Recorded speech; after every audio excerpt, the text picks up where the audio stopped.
நம்மளுக்கு வருஷத்தில் மொத்தம் 2 அயனம் உண்டு. உத்தராயணம்னு ஒன்று, தட்சிணாயனம்னு ஒன்று.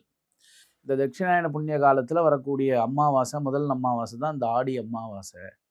பொதுவாக வருஷத்துக்கு 12 அமாவாசைகள் இருக்கு. ஒவ்வொரு மாதத்துக்கும் மாதம் அமாவாசை உண்டு. அதே மாதிரி மாதம் மாசப்பருப்புன்னு உண்டு. அதாவது ஒரு வருஷத்துக்கு 96 திதிகள் கொடுக்கணும்னு சாஸ்திரங்கள்ல இருக்கு. 96 ஸ்ராத்தம் அப்படின்னு சொல்றது. அதில் அமாவாசை 12, மாசப்பருப்பு 12.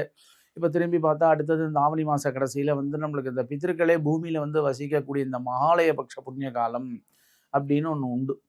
இதெல்லாம் நம்ம பித்திருக்களுக்கு செய்ய வேண்டிய ஒரு சிறப்பான ஒரு காலங்கள். அதாவது இப்போ எல்லா நாளும் நம்ம வீட்டில் சமையல் சாப்பாடு பண்ணி சாப்பிட்றோம். பட் ஒரு ஃபங்க்ஷன்னாக்கா ஒரு எக்ஸ்ட்ரா சமையல் சாப்பாடு இருக்குல்ல.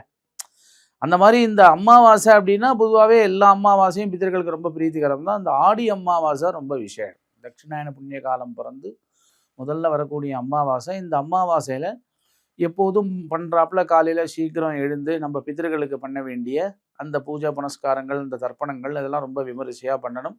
அப்படி கொஞ்சம் ஓரளவுக்கு வசதி வாய்ப்புகள் இருக்குது அப்படிங்கிற பட்சத்தில் இந்த மாதிரி புண்ணிய க்ஷேத்திரங்களை ராமேஸ்வரமோ இல்லை காசியோ வேறு ஏதாவது புண்ணிய க்ஷேத்திரங்கள் அந்த மாதிரி இடத்துல போய் இந்த பித்திருக்களை குறித்து அவங்களுக்கு திதி பண்ணி கொடுத்தா அது ரொம்ப விசேஷமாக அவளை போய் சேர்ந்து பித்திருக்களுடைய ஆசீர்வாதத்தினால குடும்பங்கள் மேலே மேலே அபிவிருத்தி ஆகுது அப்படின்லாம் சொல்லப்பட்டிருக்கு.